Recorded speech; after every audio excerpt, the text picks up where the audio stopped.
Welcome to Marketing Brew Weekly, the show where we chat about, what's surprising and delighting the marketing world this week. I'm Jenny Mywin, reporter at Marketing Brew. I'm Kelsey Sutton, editor. And I'm Katie Hicks, senior reporter. Today, we are dissecting what the new Bachelorette news means for influencer marketing, why linked influencers are worth paying attention to, and everyone's favorite fall treat, the pumpkin spice latte. Ready? Let's do it.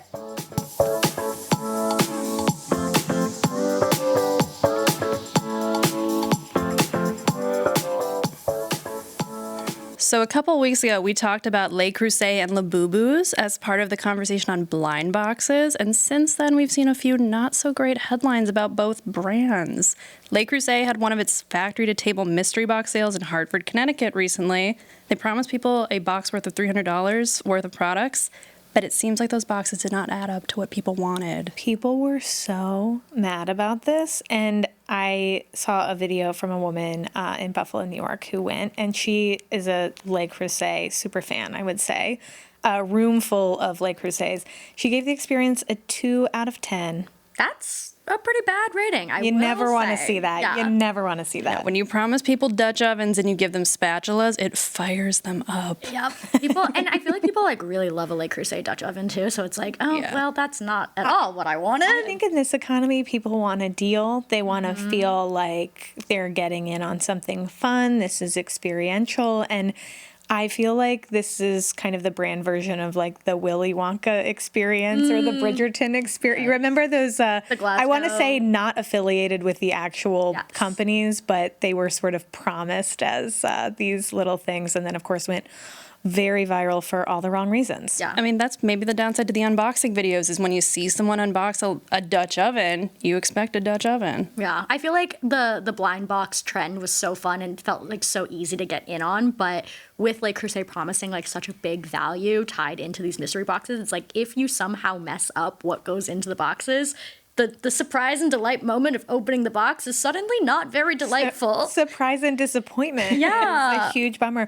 Well, Pop Mart, speaking of blind boxes, Pop Mart was in the headlines because the company lost $13 billion with a B in dollars in share value because of declining interest in Labubu's. Do you think it's on the way out? Tragic for all of us, actually. Yeah, are the blind boxes going away if people aren't getting what they want and they're kind of tired of what's being offered? Or do we think something's going to replace the Labubu? I wonder if it's just going to be the Labubu's gone and then something else happens. But there are diehard fans. There are people who have their 24-karat gold Labubus. They're not getting rid of that so easily. Right. I feel like I hope it's less about the product and more about blind boxes having staying power, because I do feel like there's still a fun way to do that, and maybe it's all about the right brand getting in on that. But every trend cycle has its death. I feel like it has to go into the holidays at least, but maybe next year, maybe once everyone opens up their blind box presents, it'll be over. Yeah. Right. Before we get into the next topic, we want to talk about the sponsor of today's episode, Digicom. Digicom is a digital marketing agency, and they work with e-commerce brands like Mind Body Green, Ever Eden, and David's Toothpaste. They use scientific creative testing and multi-channel executions to get 10 times level breakthroughs on ad platforms like Meta, Google, TikTok, you name it. So what Digicom does is they really plug in as a brand's head of growth. So they'll handle things like budgeting and planning. They can do creative production for paid ads using your assets. They can even do media buying. But first, they conduct an audit to map the metrics that matter for a brand, whether that's hook rate, watch time, click-through rate, conversion, or revenue. For Marketing Brew listeners, that's you. Digicom is offering a free, no BS paid media audit. So they'll spend 10 plus hours diving into platforms like Meta and Google for you. They'll do creative testing, and they'll look for ways to optimize your conversion rate. And then they'll give you a 90-day action plan. To get your brand's free paid media audit, go to digicom.io/brew. Again, that's digicom.io/brew.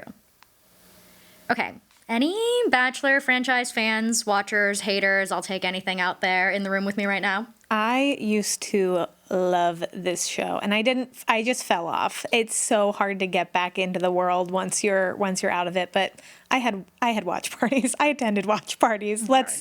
I'll be straight up. I've only flirted with the show. I've watched like 1 or 2 seasons, but I am a fan of the Secret Lives of Mormon Wives. Well, do I have news for you, Katie? Because Taylor Frankie Paul was recently announced as the next Bachelorette. And for anyone who doesn't know her, she did come to fame first on TikTok. She has a bajillion followers, but also was the breakout star on Secret Lives of Mormon Wives, which is another ABC show. And she kind of is a controversial figure, but she is now going to be the Bachelor franchise's next Bachelorette, which is quite a departure from how that show usually works. They usually take a previous cast member. So like for The Bachelorette, they would take someone from The Bachelor's cast to then bring them on as the next host or the next lead for the Bachelor Bachelorette season. So it is a departure from how they usually do things.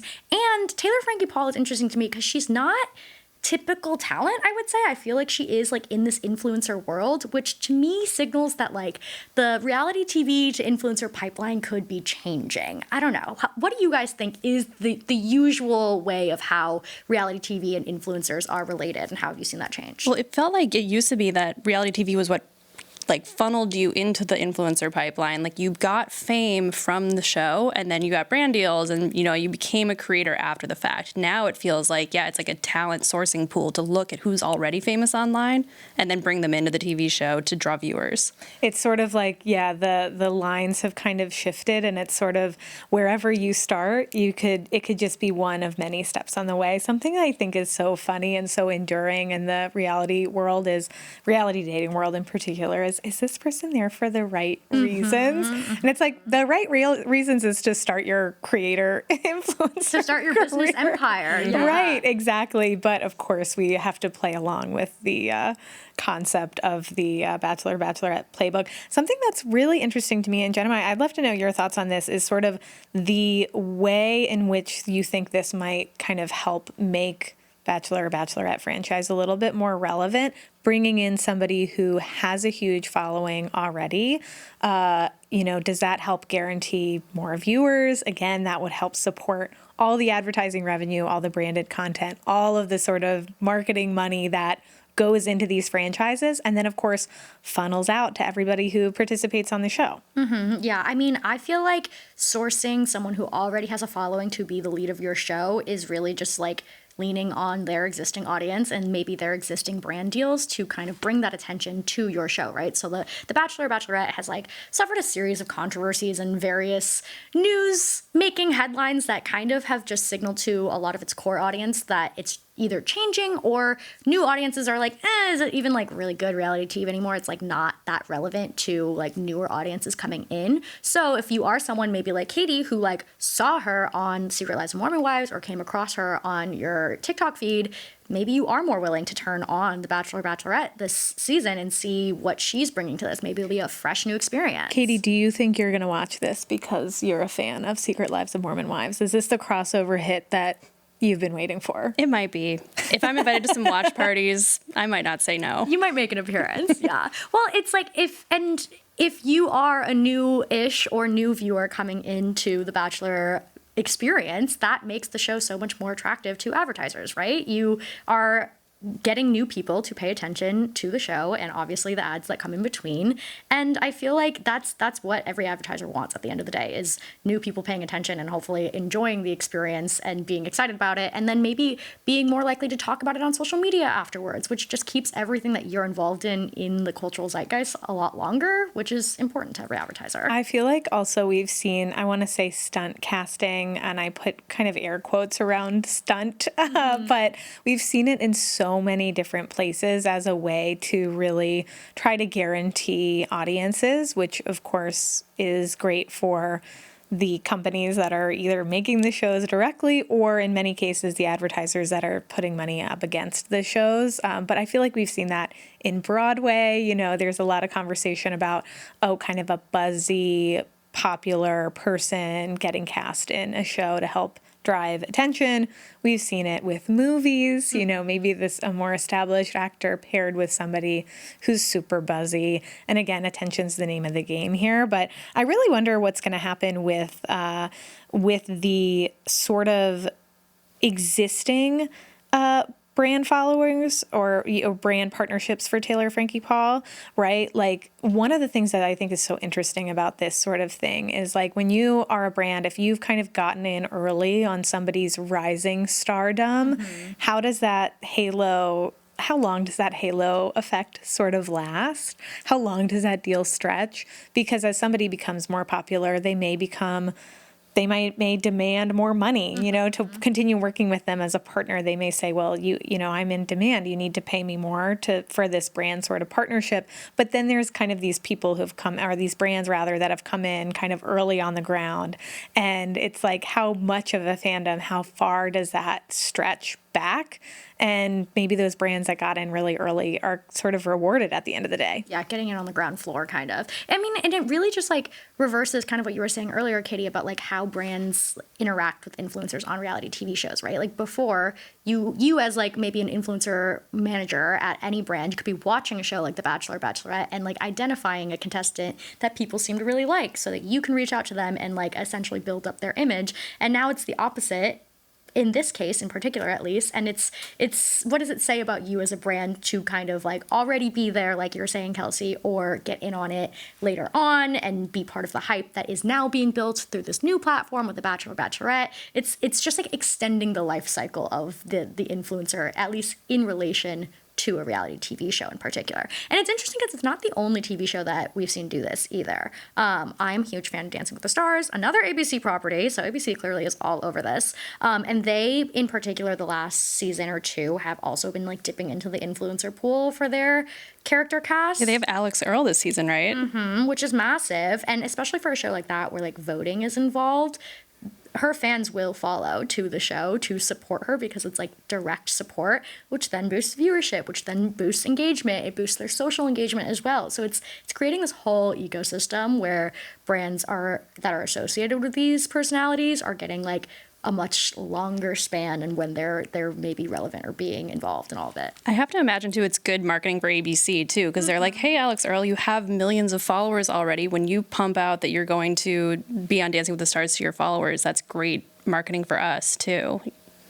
Yeah, it's so true. I feel like there is just this kind of perpetual motion machine that we're going to see. But I think, audiences love a live cultural moment that they feel like they can be a part of, and whether that's going to be, tuning in on the next episode or whatever, they don't, it's who do they like, who they're going to tune in to watch. And, that's, again, the name of the game here. Yeah. It kind of adds like another like layer of stakes to like appointment viewing, right? It's like you're tuning in to watch your favorite influencer or personality on live TV or something that is episodic and scheduled to be released throughout the season. And it's giving that same kind of energy that like sports fans get, which there are fantasy leagues out there for some of these shows. So there's some synergy between the sports and reality TV worlds for sure. We're going to talk about that after the show. Influencers are not just falling in love on islands or at The Bachelorette, but they're also falling in love with LinkedIn, kind of. Yeah, that's right. LinkedIn is growing as a creator platform, whether you like it or not. You're probably seeing more creator content if you're going on the platform. I mean, there's a variety of reasons for this. One of the reasons is that more creators are finding that lifestyle content actually kind of has a place on LinkedIn. You might be thinking about like the posts that are like, here's why I made my, people who are interviewing for a job sit outside for 5 hours, yada, yada, those types of linked influencers. But we're really seeing the kind of influencers you see on other platforms turning to LinkedIn as the platform encourages more video content. Yeah, I think something that's so interesting is, short form video is something that we've seen so many platforms really sort of embrace.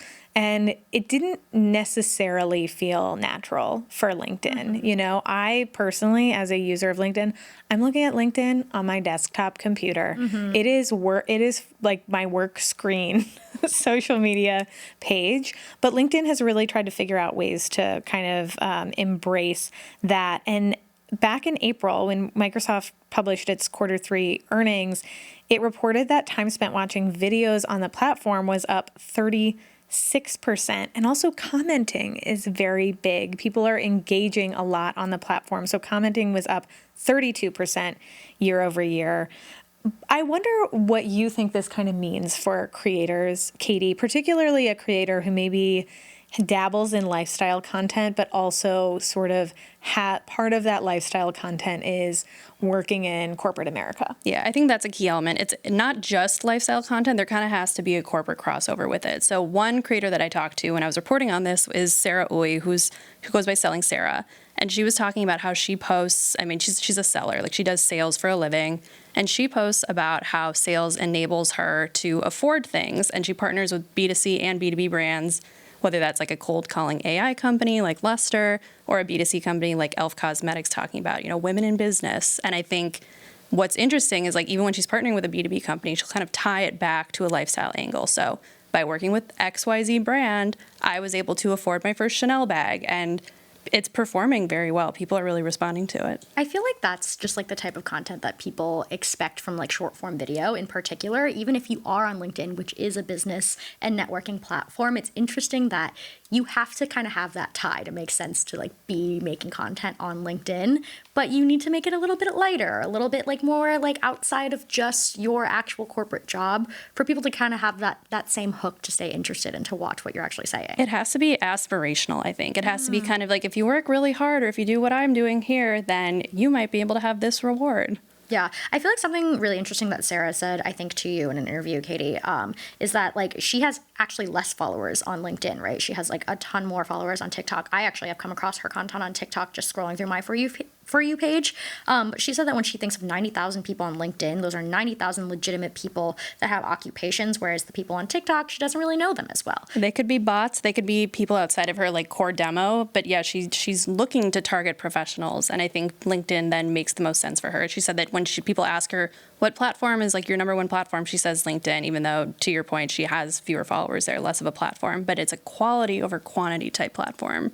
I think something that's really interesting that's kind of intersecting with this trend is like these people who run their own business. So Selling Sarah runs a sort of consultancy, I would say. She sells classes to help people kind of improve their own professional business chops. But we also see a lot of people on LinkedIn who are founders, who are maybe they created a brand or they're the CEO of a brand, and they're sort of this like social influencer mouthpiece of their company. And I'm thinking back, you interviewed, Katie, somebody who founded Crown Affair, which is like a hair care product, and she is sort of their face of their TikTok. And so I wonder kind of how LinkedIn opens up like a new opportunity, not just for people who are going to potentially buy the product because they're like, oh, this is really interesting. I'm interested in this founder story. But the person who's also kind of looking at that through a different lens is like wanting more information and is building a relationship or a rapport with the founder itself. So LinkedIn sits in a very kind of interesting position, I think, in the social ecosystem. I mean, LinkedIn is kind of tapping into that too. They launched their own slate of original shows from business founders like fashion designer Rebecca Minkoff, Sprinkles founder Candace Nelson. Like they did this back in the spring at the same time that they expanded in-stream video ad programs, including the option to place ads against influencer content. So LinkedIn is really trying to make their platform more conducive to creators and founders as creators. Yeah. Well, it sounds like there's a lot of opportunity on LinkedIn, but I imagine there must be challenges as well. Katie, tell us maybe something that people might not expect about being on LinkedIn. I mean, I think the biggest one is like no one's really like when you're looking for creator content, you're not opening up the LinkedIn app. Like that's kind of like the biggest hurdle. But then beyond that, the platform's just not yet built for creator content in the same way that other platforms are. There's no monetization options the same way there is on like a YouTube or a TikTok. Like there's no creator fund on LinkedIn, which I know is a challenge for creators like Selling Sarah. And beyond that, I mean, I think there's the algorithm is kind of difficult to predict right now it seems to be on like a week by week basis if it's prioritizing text posts versus video posts versus polls. And I think that is another hurdle for creators to figure out, when's the best time to post? What kind of post should I be posting? That kind of thing. Yeah, I feel like so much of the advice on like other social platforms is like stay consistent, post every day. And I'm sure people are doing that on LinkedIn too, but when the algorithm is changing all the time, it's like what type of post should I really be making? And also like I'm thinking about Selling Sarah talking about like those 90,000 real people. I don't know. This is just like a personal thought here, but like if I was making content every day to people that I know are actually going to see it, like I want that to be quality content. And it feels like almost more stressful to be like testing out that type of content on that platform because you don't know what is working and what's not working as much. Well, and if the algorithm is working against the kind of content that you're posting, do you know, like, can you really assess, is it the content that's the problem or is it the type of post? Should it have been a text post versus a video post, or is it really the message that I'm trying to get out there? So I think it's kind of a hard place to test and learn right now, but LinkedIn did confirm that they're kind of working on this and trying to make it more conducive. I think something that's going to be interesting to see is just how fast this project for LinkedIn kind of scales up, or for the influencers who are on the platform, because with any platform, when it's very new, it's sort of like it's uncluttered, we can reach the right people, etc. No and AI then, of course, slop. and then No bots. right, and then as soon as that sort of call goes out into the wild, people start coming, and so there are more people who are going to use LinkedIn, test it out, etc. There might be more brands that say, this is a great place for me to target. If you're a B2B brand, LinkedIn makes way more sense than maybe putting up a huge TikTok page, right? Because you can actually reach people who are making business decisions. But then, of course, with all those people, then it becomes more cluttered and maybe it becomes more difficult to break through. And the cycle will continue because then there will be some other platform that shows up and breaks through. And we're back to square one. And as it gets more full of creator content, you have to wonder if the audience of LinkedIn is going to start, reacting negatively. If they'll resist the change, because there are still a good number of people who use the platform as like a job seeking platform or as a way to like connect with people that they actually know. So as more creators join the platform, they see maybe too much aspirational content. Will engagement go down? That's something to watch. Yeah, I feel like that is almost something that people already say just about like the people they actually know, because it's all about like posting your like biggest wins, your like career wins. Like obviously like any social media feed, it's the highlight reel. So adding the short form video and the lifestyle content in there can only like make that feeling almost a little bit more pervasive, I would imagine. Isn't it that like every platform is sort of becoming the same? Like no matter which one you open, it's like, oh, here we go. Here's another vertical video. And then I'm kind of like, which one am I on and why am I here and what happened? And it just kind of is interesting, the sort of evolution to sort of the same app. Yeah. Every time. Yeah. Well, speaking of evolution, we are evolving into a new season of the year. My the favorite season. Pumpkin spice latte season. Oh my gosh. And you're right. The first day of fall was on Sunday. And Katie, you spotted something that we had to all talk about before this episode, which was Starbucks took over the L train in New York City. And so it's pumpkin spice latte. I did ride the themed. PSL to work today. So yes. yeah, they put the letters PS in front of the L iconography for the train. Very fun, very cute, very local, obviously. Brands, they love a pumpkin spice moment. It feels like the PSL has been around for like literally my entire life, because it started with coffee companies, obviously, and now it's like every brand in the entire world is like, it is PSL season. It's not even fall. It's right. PSL season. I was going to say people want it in like August now. Yes. Which I get. If you're like a really big fan of the flavor, I get that you want more time with it, but it's not fall in August. What are we doing? I mean, it's only fall as of like 2 days ago. Literally. I'm kind of I'm a strict stickler for this. I'm like, it's fall when it's fall and not a moment before. Yes. Because If I'm walking outside without a light jacket, it's still summer. Yeah. If I'm sweating on the subway on the PSL line, something is wrong. something's off. Yeah. Yes. But this is also such a big brand moment. And the reason it's a brand moment is because it's a product moment. Everybody wants a pumpkin spice flavored thing to really drive that seasonal interest. And so I have put together a little list of some products that are real, and I want to know: do you pumpkin spice love it, or do you pumpkin spice loathe it? I can't wait. We have to give a shout do out to this. our producer who came up with the love or loathe. So clever. So the first one I have, would you wear ultimately, is Native has a vanilla cream and pumpkin shampoo, deodorant, and also body wash. Okay, I kind of pumpkin spice love it.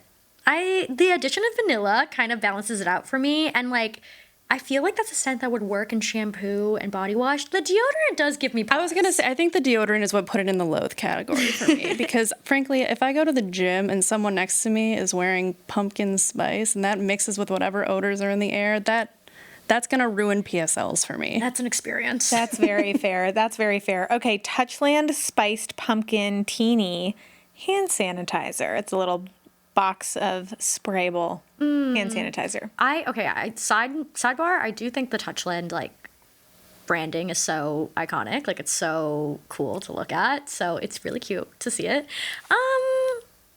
I like a fresh scent in my hand sanitizer. I hate to say it. So I'm going to pumpkin spice loathe it. I agree. I feel like for some reason I lean towards more like herbal scents or like a lemon, like something citrusy, but pumpkin sanitizer. Doesn't make me think of clean. Right, exactly. necessarily. Yes, it's like a thick, sugary experience. Not exactly clean. Yes. Yeah. Okay, what about some lesser evil pumpkin spice popcorn? I pumpkin spice would love that, I think. I like a little, a sweet popcorn. Like I love a kettle corn. I love a chocolate covered popcorn. Yeah. I do feel like because it is a food brand and pumpkin spice originated as a food flavor, there is natural overlap. It's less there. spooky. Yes. Yeah. Less spooky for sure. What about pumpkin spice lager from Devil's Backbone Brewing Company? Would you drink a pumpkin spice beer? I think so. I've had a pumpkin beer before. I don't think I've had a pumpkin spice beer before, Yeah. but a pumpkin ale or a pumpkin lager is pretty good. I think I've had a pumpkin cider, which has a little bit of that sweetness in there too, and I enjoyed that. So if we're just adding sugar into beer, not a big beer girl, but I am a big sugar girl. So There you go. Love. Also, sidebar, pumpkin's not sweet. Pumpkin spice, that's sweet. That's it, That's the sweet baby. element. Would you give your dog a Milk-Bone pumpkin spice dog treat? I love the Can dogs taste pumpkin? Fun fact, pumpkin's very good for dogs. It's good for their digestive systems, which I learned because my dog was not having a great time going to the bathroom and I had to feed her pumpkin. So I would feed her this you would get her pumpkin this. She would love Okay, this. great. Yes. Pumpkin spice love. So Zara approved. Yes. Zara's the name of Jenemiah's dog. Pumpkin spice frosted flakes. I'm gonna say it. I would eat this immediately. I would eat it too. Yeah, I feel like It's Frosted already Flakes- sweet. Yeah, it's sweet. Provides a nice base for that pumpkin flavor. I'm in. What about pumpkin spice jelly beans from Jelly Belly? I'm just not a jelly bean girl. Yeah, But I don't hate it. I don't hate it either because it's a candy. Right. It's not offensive to me. Yeah. Yeah. It's not for me, but it's for someone.